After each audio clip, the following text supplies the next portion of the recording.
না পায়ে হেঁটে না ঘুরে ঘুরে পুজো এবার 24 আওয়ার্স টিভি জুড়ে।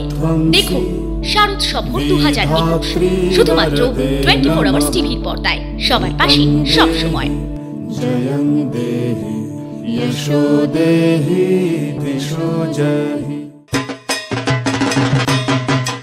বাচ্চারা কিন্তু এই সমস্ত জিনিস এখন আর দেখতে পায় না।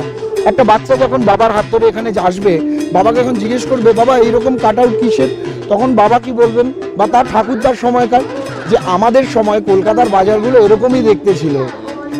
এই প্লাস্টিকগুলো আমরা কিন্তু তখনও দেখতে পেতাম, আজও দেখতে পাই। আর এখানে রয়েছে একটা ছোট শিশুর কল্পনা। বাবা বলল ঠিক আছে কালকে স্কুলের পর তোমাকে জামাটা কিনে দেবো। সেই কিনে দেওয়ার সময় রাত্রিবেলা তার মাথায় একটা কল্পনা, আমি বাজারে গিয়ে আমার প্রিয় জামাটাই খুঁজে নেব। সে কিন্তু কল্পনায় আর কিচ্ছু দেখে না, মায়ের শাড়ি দেখে না, বাবার জামা কাপড় দেখে না, সে দেখে নিজের জামা, নিজের পছন্দের জামা। এবং আমি যদি একটা ছোট শিশুকে বাজারে নিয়ে যাই, এই রিংগুলোর সামনে সে যদি দাঁড়ায় না, সে হাত দেখতে পাবে না, সে দেখবে রিংগুলো ঘুরছে, কারণ সে তো ছোট, সে মুখ দেখতে পারবে না। তাই তার কল্পনার একটা জগৎকে আমরা এখানে মেলে ধরেছি।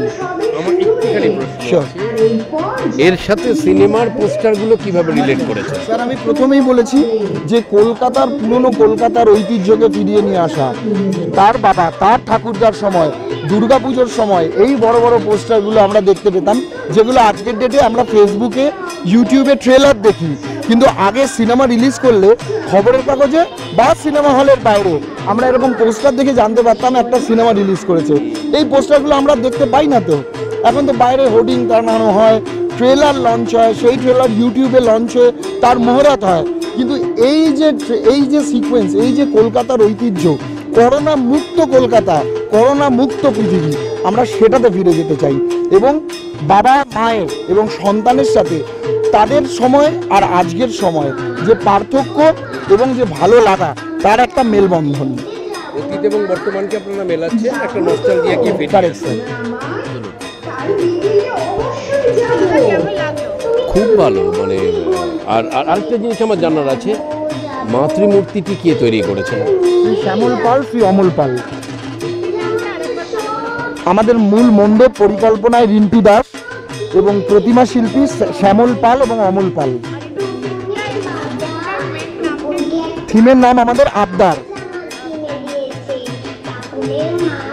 খুব সুন্দর। সুরুচির পুজো চিরকালই খুব সুন্দর হয়।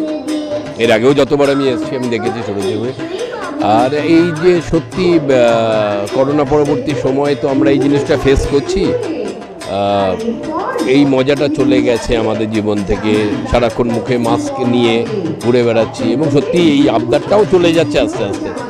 ভয়ঙ্কর সময়ের মধ্যে দিয়ে যাচ্ছি, অর্থনৈতিক একটা টানাপোড়েন চলছে। সেই দিক থেকে অপূর্ব ভাবনা, ভালো ভাবনা। এবং সবথেকে বড় কথা, মানে আমার বয়সী যারা আছেন এখানে, এই নস্টালজিয়াগুলো, মানে ঘরে বাইরে আরাধনা, সোনার কেল্লা, অদ্ভুত একটা নস্টালজিয়া।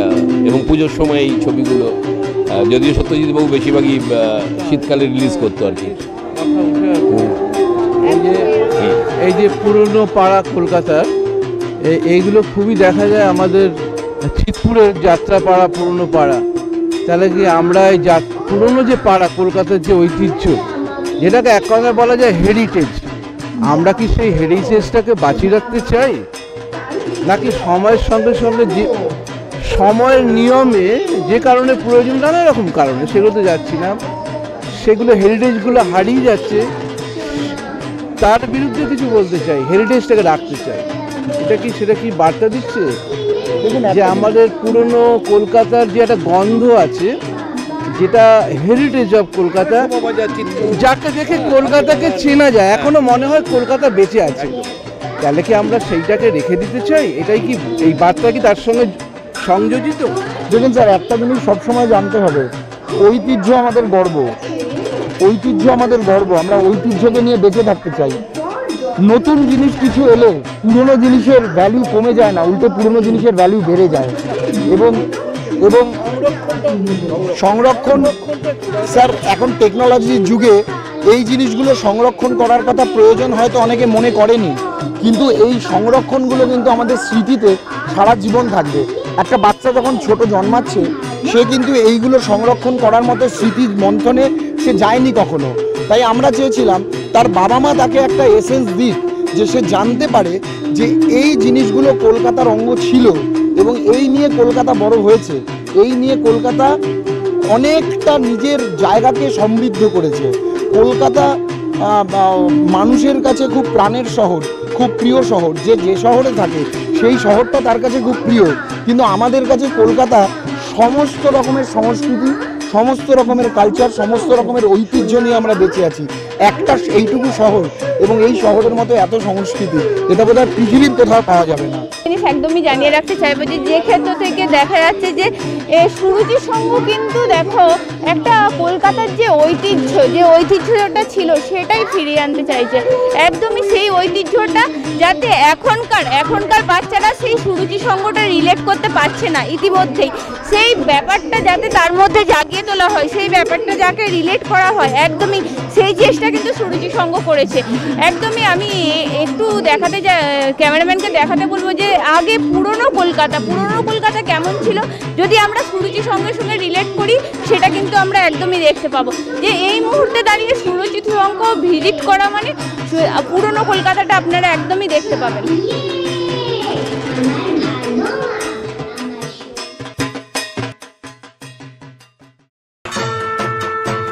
মা এসেছে ঘরে, পুজো 24 আওয়ার্স টিভি জুড়ে। দেখুন শারদ সফর 2021 শুধুমাত্র 24 আওয়ার্স টিভির পর্দায়, সবার পাশে সব সময়।